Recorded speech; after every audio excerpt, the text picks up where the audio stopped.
ಅಂಗನವಾಡಿಗಳ ಬದಲಾಗಿ ಮಾಂಟೆಸರಿ ಅಂತ ಹೆಸರಿಟ್ಟು ಅಲ್ಲಿ ತರಗತಿಗಳನ್ನು ಆರಂಭ ಮಾಡಬೇಕು ಅಂತ ಹೇಳಿ ಮಹಿಳಾ ಮತ್ತು ಮಕ್ಕಳ ಕಲ್ಯಾಣ ಇಲಾಖೆ ನಿರ್ಧಾರ ಮಾಡಿತ್ತು. ಇದೀಗ ಅದರ ವಿರುದ್ಧವೂ ಕೂಡ ಪ್ರತಿಭಟನೆ ಆಗಿತ್ತು. ಪ್ರತಿಭಟನೆ ನಂತರವೂ ಕೂಡ ಇದೀಗ ಆ ಮಾಂಟೆಸರಿಗಳ ಆರಂಭ ಆಗ್ತಾ ಇದೆ. ನಾಳೆಯಿಂದ ಅಂಗನವಾಡಿಗಳಲ್ಲಿ LKG UKG ಆರಂಭ. ಈ ಹಿಂದೆ ಸರ್ಕಾರಿ ಶಾಲೆಗಳಲ್ಲಿ LKG UKG ಶುರು ಮಾಡಲು ಹೊರಟಿತ್ತು ಶಿಕ್ಷಣ ಇಲಾಖೆ. ಬಟ್ ಶಿಕ್ಷಣ ಇಲಾಖೆಯ ಬದಲಾಗಿ ಮಹಿಳಾ ಮತ್ತು ಮಕ್ಕಳ ಕಲ್ಯಾಣ ಇಲಾಖೆ ಇದನ್ನು ಮಾಡ್ತಾ ಇದೆ. ಶಿಕ್ಷಣ ಇಲಾಖೆಯ ನಿರ್ಧಾರದಿಂದ ಅಂಗನವಾಡಿ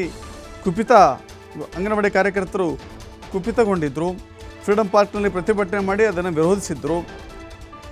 ನೀವು ಶಿಕ್ಷಣ ಇಲಾಖೆಯಿಂದಲೇ 1ರಿಂದ ಶಿಕ್ಷಣ ಆರಂಭ ಆಗುತ್ತಲ್ಲ, ಅಲ್ಲಿಯೇ LKG UKG ಆರಂಭ ಮಾಡಬೇಡಿ, ಬದಲಾಗಿ ಅಂಗನವಾಡಿಗಳಲ್ಲೇ ಮಾಡಿ ಅಂತ ಹೇಳಿ ಅದಕ್ಕೆ ಸಂಬಂಧಪಟ್ಟಂತೆ ಮಹಿಳಾ ಮತ್ತು ಮಕ್ಕಳ ಕಲ್ಯಾಣ ಇಲಾಖೆ ತೀರ್ಮಾನವನ್ನು ತೆಗೆದುಕೊಂಡಿತ್ತು. ಮಾಂಟೆಸರಿ ಕ್ಲಾಸ್ಗಳನ್ನು ಆರಂಭ ಮಾಡ್ತೀವಿ ಅಂತ ಲಕ್ಷ್ಮೀ ಹೆಬ್ಬಾಳ್ಕರ್ ಕೂಡ ಹೇಳಿದರು. ನಾಳೆಯಿಂದ ಅಂದರೆ ಸೋಮವಾರದಿಂದ ಮಾಂಟೆಸರಿ ಕ್ಲಾಸ್ ಶುರುವಾಗುತ್ತೆ. ಅಂಗನವಾಡಿಗಳು ಈಗ ಶಿಕ್ಷಣ ಕೇಂದ್ರಗಳಾಗತ್ತೆ.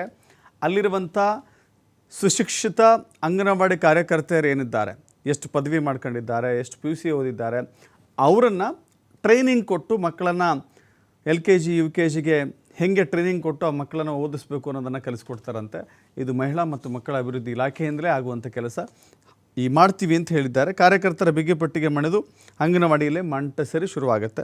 ನಾಳೆಯಿಂದ ಪೂರ್ವ ಪ್ರಾಥಮಿಕ LKG UKG ಬರೀ ಅಂಗನವಾಡಿ ಕಳಿಸ್ತಾ ಇದ್ದೀವಿ ಅಂತ ಹೇಳ್ತಾ ಇದ್ರು ಹಳ್ಳಿಗಳಲ್ಲಿ. ಈಗ LKG ಕಳಿಸ್ತಾ ಇದ್ದೀನಿ, UKG ಕಳಿಸ್ತಾ ಇದ್ದೀನಿ ಅಂತ ಹೇಳುವಂಥ ಟೈಮ್ ಬಂದಿದೆ.